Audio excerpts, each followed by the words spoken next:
Nga pala, Senator, nung ko pa gustong tanongin sa inyo ito, naku-curious ako. Inobserbahan ko kayo tsaka si Senator Risa. Ang lawak ng ng research nyo individually sa Pogo. In your case, may I ask, ano ba kalaking staff nyo doing all this research? Kasi matinding investigation ginagawa niya, di ba? Matinding investigation. Mahirap. Thank you for asking that, Sir Christian. Thank you for that observation. Napakahirap dahil ang trabaho namin, ang primary work namin is legislation, gumawa ng batas. At yung paggagawa lang na batas, matrabaho na yan.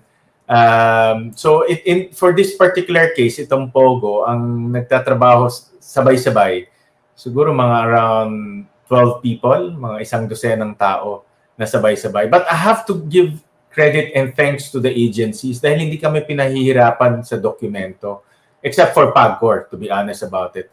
But the rest of the agencies, Bureau of Immigration, ano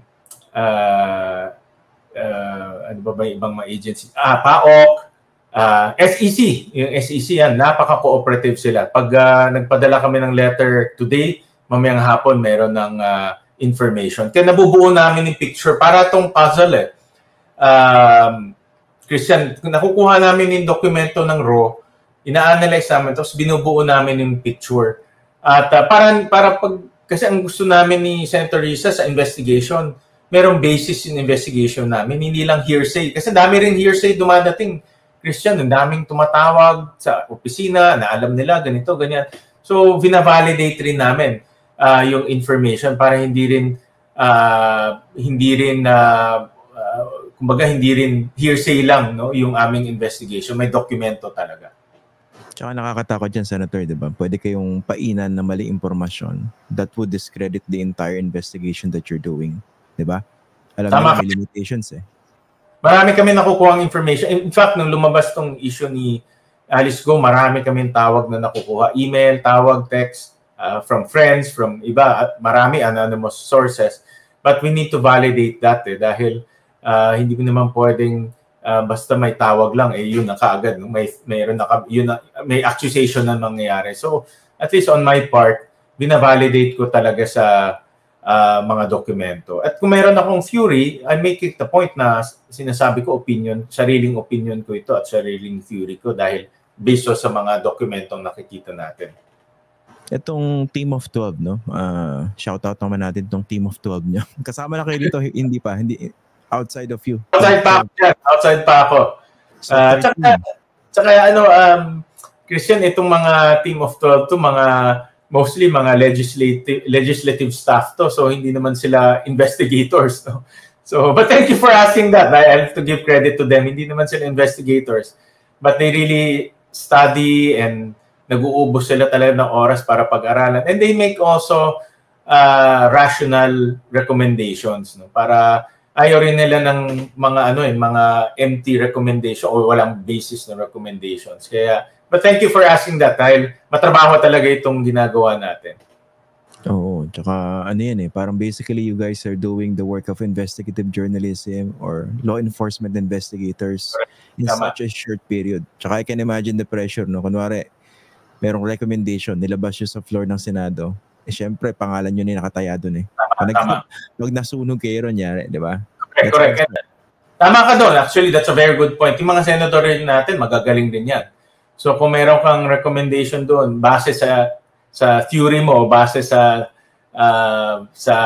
ebidensya na kuha mo, talagang tatanungin nila yan. At pangalan mo na nakasalalay dyan. Kaya paulit-ulit namin tinitingnan yung dokumento. Pag hindi talaga tatayo o walang basis, hindi na namin tinutuloy. Kaya pala, napansin ko, Senator, parang at least yung dynamics niyo ni Senator Risa, parang hindi kayo nag-overlap doon sa tinututukan yung issues. Nag-usap pa kayo dyan? Kasi tama naman yan, di ba? Dahil para very efficient yung approach nyo sa investigation. Yeah, parang you complement but you don't overlap. Is that a conscious effort on the part of you and Senator Risa? Matagal na kami ni Senator Risa magkaibigan. Sa Congress pa magkaibigan kami. But ang prinsipyo ko kasi sa mga ganitong hearing, you have to give priority to the chairman at you have to give priority to her direction.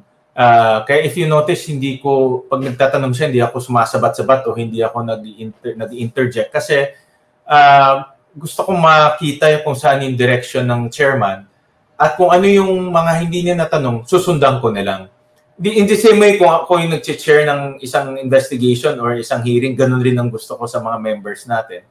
Na pagbigyan mo muna ako matapos para ma-lay down ko muna lahat ng aking mga gustong i-lay down at dyan napapasok yung mga members natin. Yun ang sarili kong prinsipyo sa aking committee, kaya pinapractice ko rin pag iba ang chairman. At kaya nagtutugma yung aming direction dahil nasusundan ko yung direction ng chairman at nadadagdagan ko yung mga na pakita niya na sa committee. No? So, ganun yung aking practice. At I think naman na-appreciate ni Senator Hontiveros yung ganun. Kaya, if you notice, hindi ako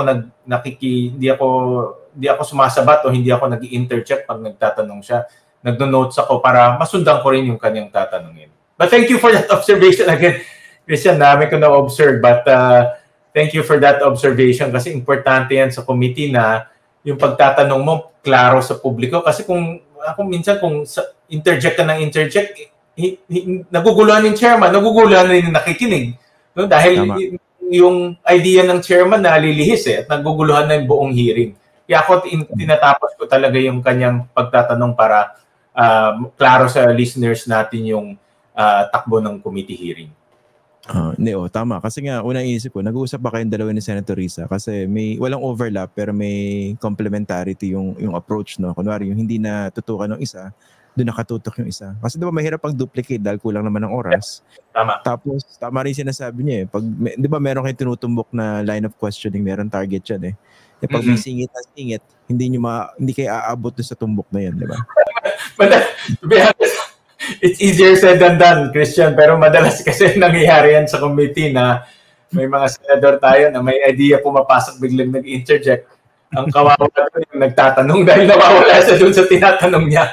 No? So dapat, at least ako personally, magandang observation, believe ako sa'yo, nakita mo yun. But in my case kasi talagang pinapatapos ko. At kung natanong niya na, okay naman yun. Walang namang issue sa akin. Importante naman as a committee, natanong yung question na yun.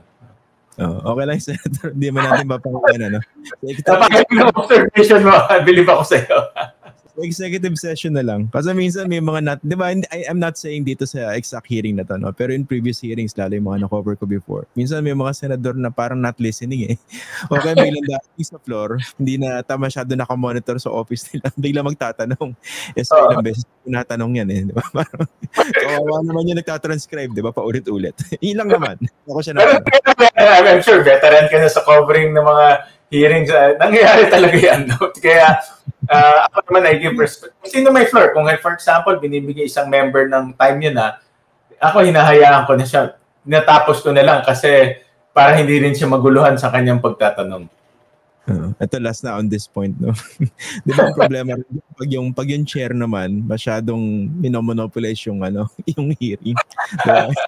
Hindi naman makaswitch. Alam ko na pinatumbok mo dyan. May mga ako as chair, actually, ito nakita ko naman sa Senado, yung mga chairman naman, and most of the, lalo na yung mga matatagal na sa Senate, pinapayagan yung mga members to ask first, nasa dulo na yung chairman. I think that's a good gesture rin kasi gusto mo rin yung mga members mo to participate in your committee. No? Importante na mayroon kang members na gustong sumali sa committee mo. So in order to do that, bigyan mo sila ng chance magsalita muna o matapos yung kanilang pagtatanong. Dahil ikaw naman yung chairman, you dictate the pace, you dictate kung ano yung dapat tanungin eh. So, para mainganyo yung members mo magtanong, hayaan mo muna silang magtanong. May mga ganyan naman na chairman. Ako yan ang pinapractice ko rin in my committee.